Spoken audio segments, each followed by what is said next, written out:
Praise the Lord. கர்த்தருக்கு ஸ்தோத்திரம். இன்று கர்த்தர் நம்மோடு பேச விரும்புகிற வார்த்தை, சமாதானத்தின் தேவன் உங்களோடு இருப்பார். ஆமென். யெகோவா ஷாலோம், சமாதானத்தின் தேவன் உங்களோடு இருந்து உங்களுக்கு சமாதானத்தை தரப்போறாருங்க. சமாதானத்தை உங்களுக்கு வைத்து போகிறேன், என்னுடைய சமாதானத்தை உங்களுக்கு வைத்து போகிற வசனத்தின் பிரகாரமாக கர்த்தர் கொடுக்கும் சமாதானத்தால உங்கள் இல்லத்தையும் உள்ளத்தையும் கர்த்தர் நிரப்ப போறாரு.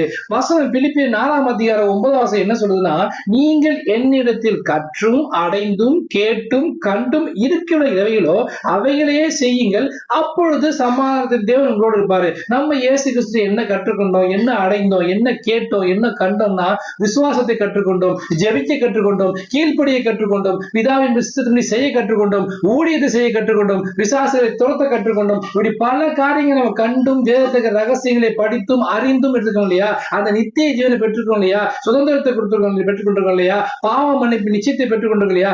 இவைகளே நம்ம செய்ய வேண்டும். கர்த்தருக்கு பிரியமான காரியங்கள் செஞ்சு அவருக்கென்று ஊழியம் செய்து அவருக்கு என்ன இயேசு கிறிஸ்து பூமியில் என்னெல்லாம் செஞ்சாரோ அதே போல பிதாவின் சித்தத்தின்படி அறிந்து நாமும் அவருக்கு கீழ்ப்படிவர்களாக அவர் சித்தத்தின்படி செய்வர்களாக அவருக்கு பிரியமான பிள்ளை நீங்களும் மாறும்போது, அப்படியே செய்யும் போது, அவருக்கென்று ஊழியம் செய்யும் போது, கர்த்தருக்கென்று வழியை ஆயத்தப்படுத்தும் போது கர்த்தர் உங்களோடு இருப்பாரு. எப்பொழுது?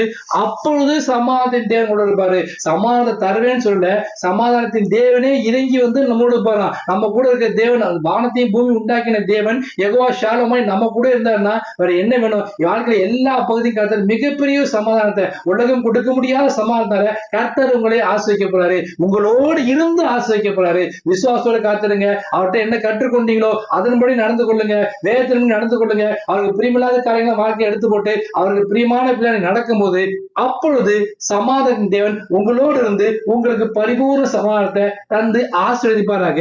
ஆமென். God bless you.